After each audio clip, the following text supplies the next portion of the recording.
শীতকাল চলে যাচ্ছে, শীতকালের এই পাঁচমিশালি সবজিটা যদি না বানিয়ে থাকো অবশ্যই আজকে বানিয়ে দেখো। এই পাঁচমিশালি রেসিপিটা নিরামিষের দিনগুলোতে একদম জমে যাবে, ভাত রুটি দিয়ে ভীষণ ভালো লাগবে। এই রেসিপিটা বানানো এতটাই সহজ যে কেউ খুব সহজেই বানিয়ে ফেলতে পারবে। নমস্কার বন্ধুরা, মিনু কিচেনে তোমাদের সবাইকে স্বাগতম। আশা করছি তোমরা প্রত্যেকে খুবই ভালো আছো। সমস্ত সবজিগুলো ভালো করে কেটে ধুয়ে নিয়েছি।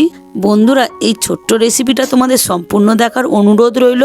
গরম কড়াইয়ে অল্প পরিমাণ একটু সাদা তেল দিয়ে দিলাম, দুটো চেরা কাঁচা লঙ্কা, দুটো শুকনো লঙ্কা ও অল্প একটু কালো জিরে দিয়ে দিলাম। আলুগুলো দিয়ে একটু ভাজা ভাজা করে নিচ্ছি।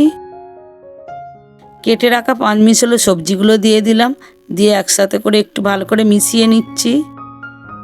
বন্ধুরা, এই রেসিপিটা তোমরা কে কোথা থেকে দেখছো অবশ্যই তোমাদের একটা কমেন্টের মাধ্যমে জানাবে। ভালো করে মিশিয়ে নিয়ে 10 মিনিটের জন্য সবজিগুলো একটু কুক করে নিচ্ছি। এই সময় গ্যাসটাকে একটু লো ফ্লেমে রাখতে হবে। একটা টমেটো ঠিক এইভাবে কেটে নিয়েছি, টমেটোটা দিয়ে ভালো করে একটু মিশিয়ে নিচ্ছি।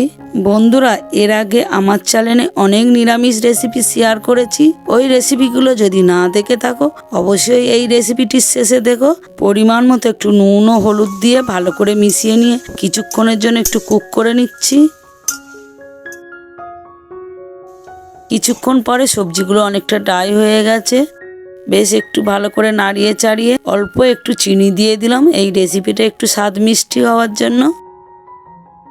সাথে নিয়ে নিচ্ছি অল্প একটু সবজি মশলা, এই রেসিপিটা আরও একটু স্বাদটা বাড়ানোর জন্য। দিয়ে ভালো করে মিশিয়ে নিচ্ছি। এই পাঁচমিশালি রেসিপিটা সম্পূর্ণ তৈরি হয়ে গেছে। বন্ধুরা, আজকের এই নিরামিষ রেসিপিটা যদি তোমাদের ভালো লেগে থাকে অবশ্যই নিজের আপনজনদের কাছে শেয়ার করো।